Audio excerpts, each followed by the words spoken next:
안녕하십니까. 목요일 아침 여수 MBC 뉴스투데이입니다. 여수 세계박람회장의 운영을 맡게 된 항만공사가 어제 사후 활용 성공 다짐 선포식을 갖고 박람회장을 복합 해양 관광의 중심지로 육성하겠다고 밝혔습니다. 박람회장에 우리나라를 대표하는 랜드마크를 건설하겠다는 구상도 내놨습니다. 문형철 기자입니다. 개정된 사후활용 특별법에 따라 지난달 중순부터 여수광양 항만공사가 운영하고 있는 세계 박람회장. 항만공사는 성공적인 사후활용을 약속하며 박람회장을 세계적인 복합 해양 관광의 중심지로 육성하겠다는 비전을 제시했습니다. 이와 함께 개발의 청사진도 내놨습니다. 미래 첨단 도시와 친환경 도시, AI 자동화 도시 등 세 가지 키워드를 바탕으로 사후활용을 추진하고 시드니의 오페라 하우스나 파리의 에펠탑 같이 우리나라를 대표하는 랜드마크를 건설하겠다고 밝혔습니다. 또 박람회장과 오동도 숙박시설을 연결하는 해상 스카이워크를 만들고 정기적인 K-팝 공연 등을 통해 박람회장의 재도약을 이뤄내겠다고 강조했습니다. 남해안 해저터널과 우리 엑스포를 연결하는 AI 해안 자동화, 도로화, 그다음에 자율주행 차량 해서 모든 것들을 첨단에 맞춰서 미래형 도시로 만들고자 하는 구체적인 박람회장 개발 계획과 예산 확보 전략 등을 수립하는 용역은 이르면 올해 말부터 진행될 예정입니다. 용역비만 최대 20억 원 이상이 투입되는 대규모 프로젝트입니다. 시민단체는 용역에만 1년 이상이 소요되는 만큼 박람회장 활성화와 지역 발전을 앞당길 수 있는 선제적 대응을 주문했습니다. 시설 개보수가 가장 먼저 시급할 것 같고요. 국제 규모의 컨벤션 시설을 이 마스터 플랜과 별도로 전남도와 여수시 그리고 항만공사가 좀 스피드 있게 진행할 필요가 있겠다. 항만공사가 주도하는 박람회장 사후 활용에 지역의 관심이 커지고 있는 가운데 지자체와 시민단체 등이 참여하는 협의체도 조만간 출범해 개발 방향에 대한 의견을 제시할 계획입니다. MBC 뉴스 문형철입니다. 사실상 10년 넘게 방치됐던 여수 세계박람회장의 청사진이 공개되면서 시민들의 기대감도 커지고 있습니다. 기대가 무르익은 만큼 사후활용 방안에 지역민의 목소리가 충분히 녹아들어야 한다는 반응입니다. 유민호 기자입니다. 10년 넘게 사실상 방치에 가까웠던 여수 세계박람회장. 박람회 당시 사람들로 북적였던 중앙통로는 엑스포역을 이용하는 승객만 드문드문 다니고 있습니다. 박람회의 정신을 담아 드넓은 박람회장을 어떻게 활용할 것인가. 대형 복합 쇼핑몰을 원하는 목소리부터 여기 크루즈도 많이 들어오고 외국인 관광객도 많이 오는데 쇼핑센터 같은 것도 생기면 더 좋지 않을까. 객지 사람들 말고도 여기서 시민들이 가서 즐기고 그럴 수 있는 그런 오락실도 좀 들어오면 좋겠더라고. 시민 누구나 부담 없이 오가며 쉴 수 있는 공간까지. 우리 여수 시민들이 좀 편안하게 와서 힐링도 하고 자녀들 데리고 와서 또 놀이시설도 좀 이용하고. 세부적인 방향은 다르지만 지역민을 우선해야 한다는 데는 공감대가 형성됐습니다. 여수광양항만공사가 세계적 랜드마크를 조성하겠다는 청사진에도 긍정적인 반응입니다. 관광으로 인한 여수 난개발이 심각한 만큼 관광 인프라를 한 곳에 모을 수 있는 중심축이 박람회장이 돼야 한다는 겁니다.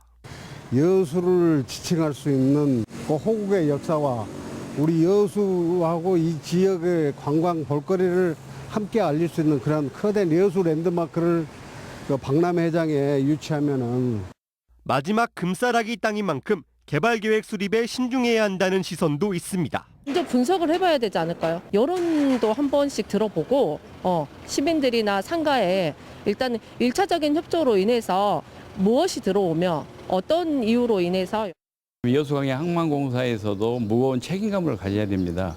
이 종합계획을 수립을 할 때 우리 여수 지역민뿐만이 아니라 남해안 지역민들의 입장이 충분히 반영이 돼야 되고요.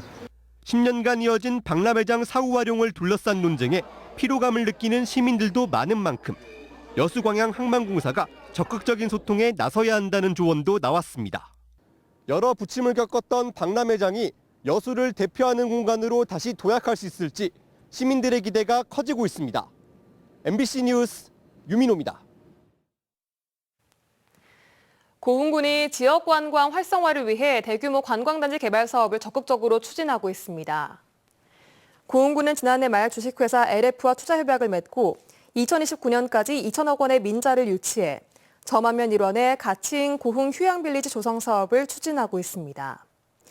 또 2021년 주식회사 C아일랜드와도 5,600억 규모의 민간자본 투자 협약을 체결하고 2026년까지 영남면과 포두면 일원에 골프장과 호텔 등을 갖춘 고흥 해양예술랜드의 관광단지를 조성하고 있습니다. 고흥군은 이들 사업이 현재 예정 부지의 토지 매입을 60% 이상 진행해 순조롭게 추진되고 있다고 밝혔습니다. 정인화 광양시장이 최정우 포스코그룹 회장에게 지역 현안 해결을 위한 협조를 요청했습니다. 정 시장이 요청한 내용은 포스코 퓨처엠 본사의 광양 이전과 포스코홀딩스 산하연구소 설립, 광양제철소 계약 전담부서 신설, 항만근로자 복지회관 재건축비 부담 등 모두 9가지입니다. 정 시장은 최 회장에게 포스코와 광양시의 관계가 더욱 발전적인 방향으로 이루어지길 바란다며 현안 해결을 위해 적극적으로 노력해달라고 말했습니다.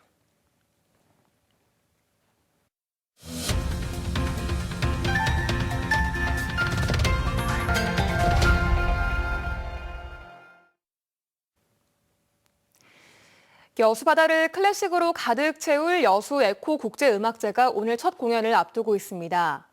올해로 8회째를 맞은 음악제는 문화도시 여수를 구현하는 데 큰 역할을 하고 있는데요. 올해 새로 예술감독으로 선임된 첼리스트 김민지 서울대 교수를 김단비 기자가 만나봤습니다. 감독님, 안녕하세요. 반갑습니다. 안녕하세요. 네, 제8회 여수에코 국제음악제가 내일부터 이번 주말까지 GS 칼텍스 예울마루에서 열립니다. 먼저 어떤 공연인지 간략하게 소개 좀 해주실까요?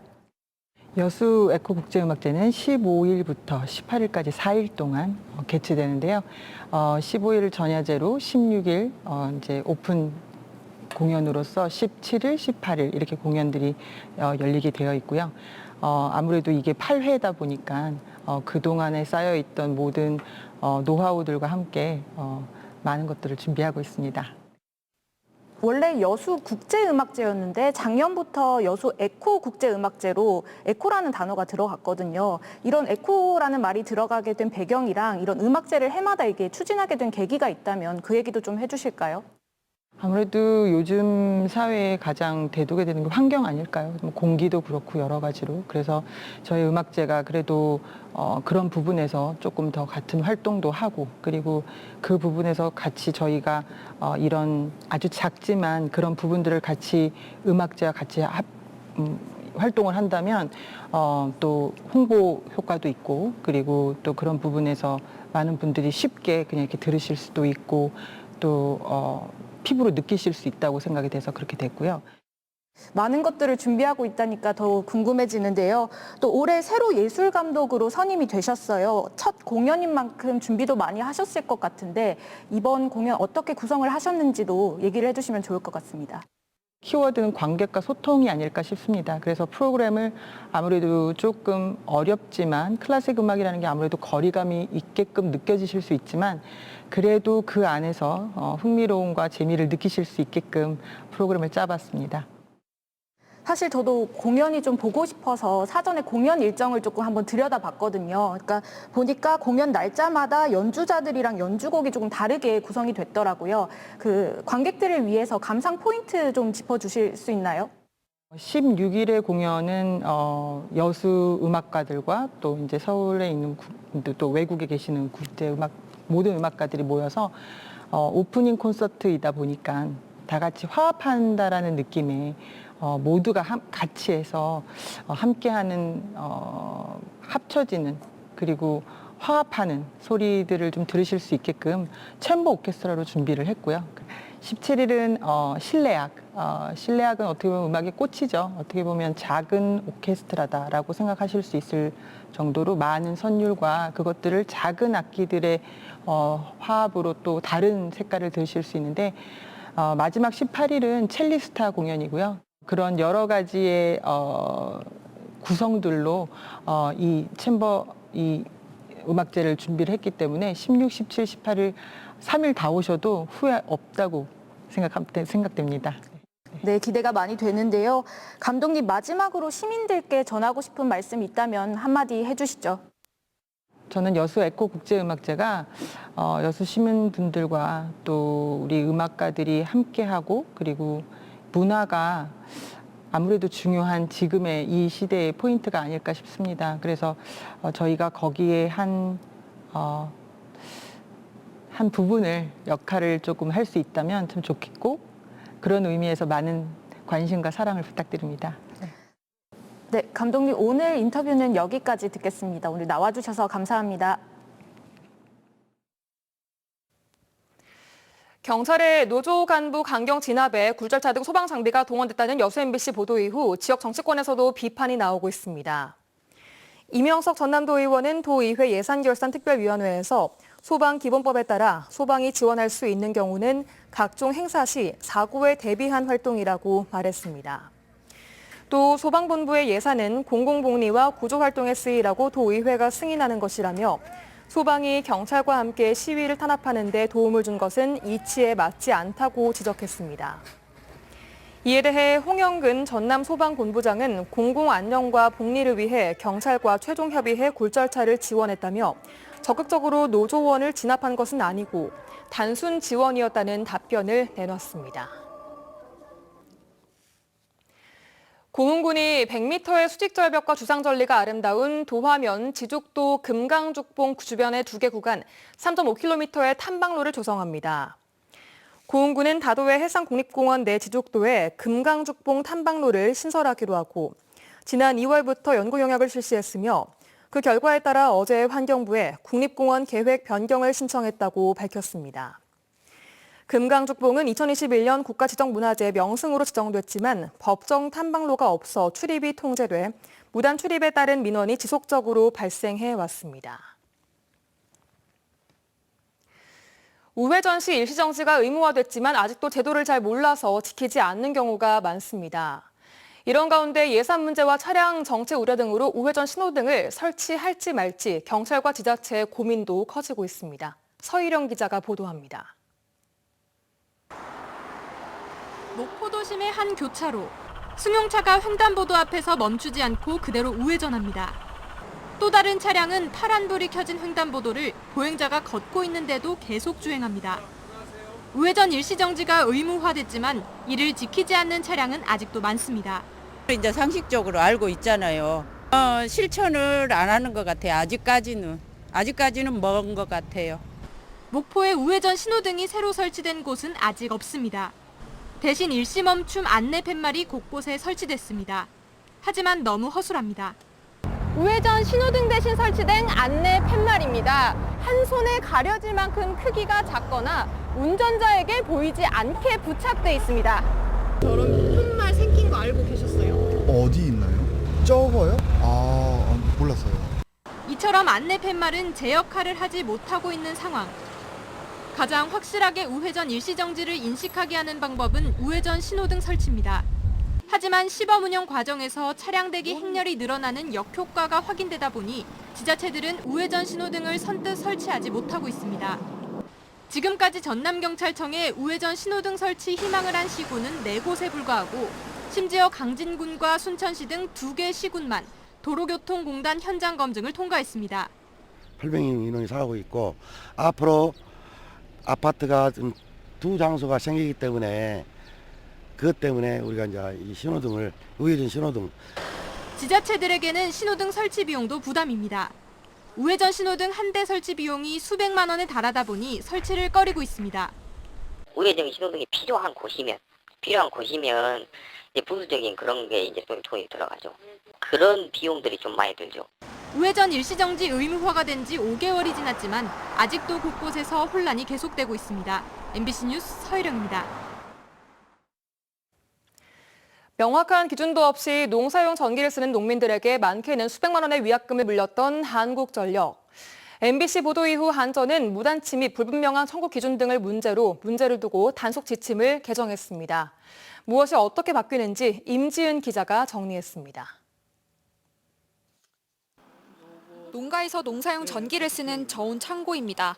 한전은 저온 창고에 김치를 보관했다며 60만 원의 위약금을 농민에게 부과했습니다. 농사용 전기를 쓰는 저온 창고에 농산물만 넣어야 한다는 건데 한전에는 어떤 물품을 넣으면 안 된다는 구체적 기준도 없었고 위약금 부과 기간도 한전 마음대로 정한 것으로 드러났습니다. 설치할 당시에는 그런 얘기를 못 듣고 자기들이 알아서 그렇게 해서 고지서를 내보냈더라고요. 위약 내용을 증거로 잡겠다며 주인 없는 창고에 마음대로 들어가 촬영하기도 했습니다. 공문도 없었고 그런 말 한마디도 없었고 700 얼마를 내야 되네 어찌네 막 겁을 줬었더라고요. 한전의 마구잡이 단속에 농민단체와 정치권에서 비판이 커졌습니다. MBC 보도 이후 결국 한전은 농가들에게 위약금의 절반을 되돌려주기 시작했습니다. 또 문제가 됐던 농사용 전기 단속 지침을 개정했습니다. 먼저 농민에게 단속 목적 등을 사전에 안내하고 농민 입회 하에 단속을 진행하기로 했습니다. 또 위약금 부과 시 단속원이 자의적으로 위반 기간을 산정하지 않고 농민과 협의를 거치도록 했습니다.